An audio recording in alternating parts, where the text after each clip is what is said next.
Now, just to give you a quick thing, that in the time of Sulaiman alayhi salatu wasalam, he heard of this queen, Queen Sheba. And she was a very powerful queen. She had a whole army of jinns that were under her. And Sulaiman alayhi salam also had a whole army of jinns under him. Now, it was going to become a big battle if one of these did not, subdue. If Bilqis wasn't going to subdue, it was going to become a big battle. But anyway, long story short, he sends a letter to her through the hoopoe bird, and then in the end, she consults her jinns, and they say, look, we're ready to fight, but it's up to you, your Royal Highness, what you want to do.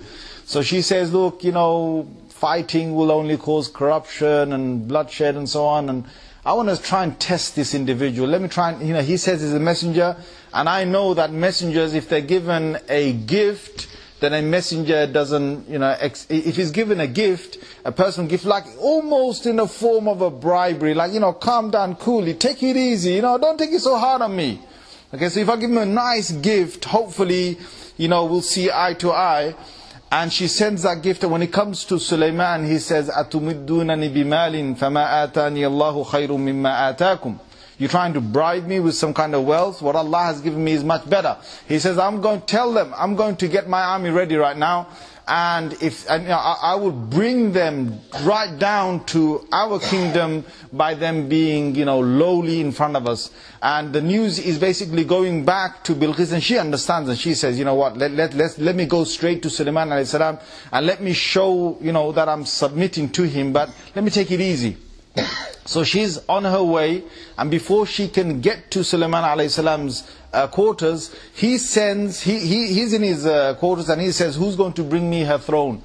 And you know what, in the end, one of them brings the throne with the blink of an eye in front of him, and what he does is, he finds out that this woman, see, the hoopoe bird told him that this woman, Bilqis, and a whole kingdom, they worship the sun. They see the sun rising up, they worship the sun throughout the day. When it sets, they worship the sun. When it's rising, when it's at the peak, when it's setting, they're worshipping the sun. So he wants to now make her believe in Allah. How does he make this woman believe in Allah? Does he just say, Bilqis, I am Sulaiman, I am the Rasul of Allah, and here's a book I've got from before, and you better believe, look how truthful this is. And is this the way to give da'wah to this woman who's a queen in her own right? Is it the way to give her da'wah that he should bring her and try and sort of force her? You can't do that. You can't force anyone, right? In religion, Allah said in the Holy Quran, "La ikraha fid din." So how is he going to make this woman see the truth? So what does he do? He builds a test for her. He prepares this before Bilqis even arrives. So Bilqis comes, she sees her throne. He says, "Do you recognize this?" And she says, "Ka'annahu." She says, as if it's the one I have. Alright, so already she sees that this man's got some serious power. He's sent someone over there to her kingdom, brought this whole massive throne and presented it in front of her. He changed it a little, so she said, it's as if it's the one that I've got. Anyway, he then takes her to a chamber, this large room, okay? This large room or hallway. When they open the door, they've got to go through this to another room. When she opens the door, she sees that there's water in this room. Shallow water, but there's water. And she's got to go through this room to the next part that Sulaiman a.s. is going to take her. So as she's going to step inside, she lifts her garment up slightly so that it doesn't get wet. But when she puts her foot on the ground, La ilaha illallah, it's glass.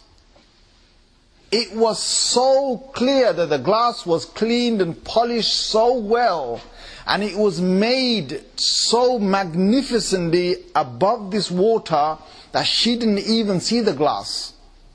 Guys, do you know what I'm talking about? Have you ever seen, you go to a building and there's some glass doors there and people don't realize the glass door, they walk, boom. You ever seen that?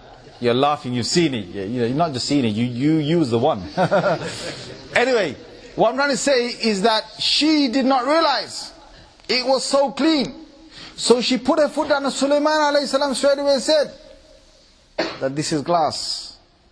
And there and then, Bilqis, this clever, intelligent woman, realizes, and she does tawbah, and she says, Ya Allah, what have I done? What have I done? Her iman came straight and there and then, and Sulaiman alayhi salam did the whole test to make her a believer. How? She looked at this magnificent work and she said, where have I been? She said, Rabbi inni zalamtu nafsi. My Lord, I have wronged myself. Why? Because all my life I've been looking at a sun that is visible to me, and that material world has taken my grasp and taken my whole mind away. That this is the biggest planet I see every day, the strongest, the one that gives us all energy. So that is the one that I've been worshipping, not realizing that between the sun and myself, and between your creation and us, and between the heavens and the earth, and between anything, Allah says what? وَهُوَ مَعَكُمْ أَيْنَمَا كُنْتُمْ. He is with you wherever you are. وَاللَّهُ بِمَا تَعْمَلُونَ بَصِيرٌ. And Allah is well watching whatever you are doing. Now she didn't see the invisible God. She didn't see the invisible God, but she saw the visible sun. So she started to worship whatever was material in front of her eyes, whatever was what she could actually see and visualize. So the same way she couldn't see the glass, but she saw the water and she reacted to the water. The water was visible, but the glass wasn't visible. So she got the message that Sulaiman alayhi salam is trying to tell her and give a da'wah that don't just go with what you can see.